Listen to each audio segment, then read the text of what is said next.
मेरे प्यारे बच्चे, जय हिंद, वंदे मातरम। आज मैं आप लोगों को पॉलिटिकल साइंस का पेज नंबर 21, 22, 23, 24 पढ़ा रहा हूँ। द्वितीय विश्व युद्ध के बाद विश्व कितने गुटों में बंट गया? तो आंसर है 2 गुटों में बंट गया। पहला गुट अमेरिका का और दूसरा गुट सोवियत संघ का। इन दोनों के बीच शीत युद्ध प्रारंभ हो गए। गुट निरपेक्ष आंदोलन के अंत में जारी घोषणा पत्र में कौन सा मुद्दा छाया रहा? तो आंसर है आतंकवाद का मुद्दा छाया रहा। गुट निरपेक्ष का सबसे बड़ी समस्या बन गई आतंकवाद का निराकरण। किस भाषा के आधार पर आंध्र प्रदेश का गठन किया गया था? आंसर है तेलुगु भाषा के आधार पर आंध्र प्रदेश का गठन किया गया। भारत में देशी राज्यों की संख्या लगभग कितनी थी? तो आंसर है 565 से अधिक। स्वतंत्रता प्राप्ति के बाद भारत के सामने कौन सी चुनौती नहीं थी? तो एकता स्थापित करने की चुनौती थी, लोकतंत्र स्थापित करने की चुनौती थी, विकास को बढ़ावा देने की चुनौती थी, लेकिन भारत को विश्व की राजनीति से अलग रखने की चुनौती नहीं थी। महात्मा गांधी किन सिद्धांतों के प्रति समर्पित थे? तो आंसर है सत्याग्रह एवं अहिंसा। महात्मा गांधी का ये दोनों बहुत ही महत्वपूर्ण सिद्धांत था, सत्याग्रह और अहिंसा। प्रथम पंचवर्षीय योजना का वास्तविक दस्तावेज 1951 में किस महीने में जारी किया गया? तो आंसर है नवंबर महीने में। गलत कथन का चयन करें।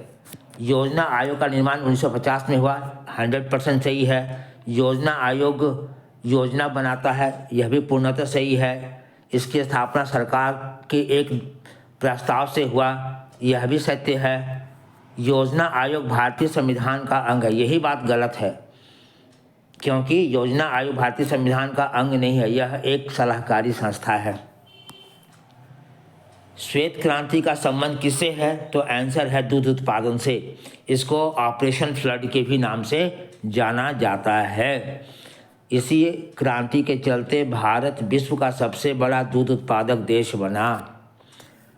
भारत ने सबसे पहले गुट निरपेक्ष रहने की घोषणा कब किए थे? आंसर है 1947 से ही। 2 बार गुट निरपेक्ष सम्मेलन हुआ बेलग्रेड में। 1999 के लाहौर घोषणा पत्र पर किन देशों के प्रधानमंत्रियों ने हस्ताक्षर किए? तो आंसर है भारत एवं पाकिस्तान के।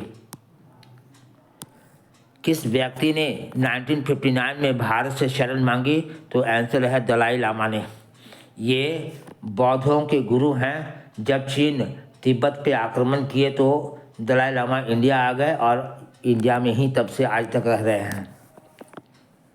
1974 में हड़ताल कौन किए थे? तो आंसर है रेलवे के कर्मचारियों ने। उस समय संपूर्ण क्रांति आंदोलन जो है जयप्रकाश नारायण द्वारा चलाई जा रही थी, इसी के समर्थन में रेलवे कर्मचारियों ने हड़ताल किए थे। आपातकाल लागू करने के समय भारत के राष्ट्रपति कौन थे? तो आंसर है फखरुद्दीन अली अहमद। फखरुद्दीन अली अहमद ने ही इंदिरा गांधी को आपातकाल लगाने के लिए जो है परमिशन दिए थे। शाह आयोग का निर्माण किस लिए किया गया था? तो आंसर है आपातकाल के दौरान की गई कार्रवाई, सत्ता के दुरुपयोग और अत्याचार कदाचार के पहलुओं की जांच के लिए। महाराष्ट्र के दलित किस पार्टी का समर्थन कर रहे थे? तो आंसर है रिपब्लिकन पार्टी ऑफ इंडिया का। रिपब्लिकन पार्टी ऑफ इंडिया का ही समर्थन किए महाराष्ट्र के दलितों ने। ताड़ी विरोधी आंदोलन किस राज्य में चला? तो आंसर है आंध्र प्रदेश में। आंध्र प्रदेश के महिलाओं ने ही ताड़ी विरोधी आंदोलन चलाए थे। स्थानीय निकायों में महिलाओं के लिए 33% आरक्षण मिला। तो आंसर है 73वें एवं 74वें संशोधन द्वारा। 73वें संशोधन के द्वारा पंचायत में 33% आरक्षण दिया गया और 74वें संविधान संशोधन के द्वारा नगर निगम और नगर पालिका में 33% आरक्षण महिलाओं को दिया गया। सूचना का अधिकार नामक विधेयक कब लागू हुआ? तो आंसर है 2005 में। आर्थिक उदारीकरण कब लागू हुआ? 1991 में। इसको लागू करने में डॉक्टर मनमोहन सिंह का बहुत बड़ा योगदान था। उस समय प्रधानमंत्री नरसिम्हा राव थे।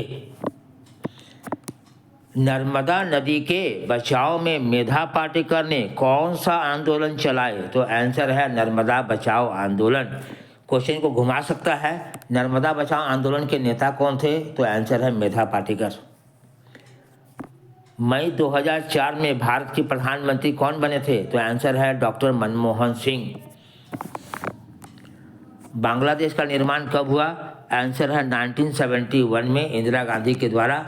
इंदिरा गांधी ने बांग्लादेश के निर्माण किए और उसी समय लगभग 90,000 पाकिस्तानी सेना भारतीय सेना के सामने आत्मसमर्पण किए। यही कारण है कि अटल बिहारी ने इंदिरा गांधी को माता दुर्गा की उपाधि दिए थे।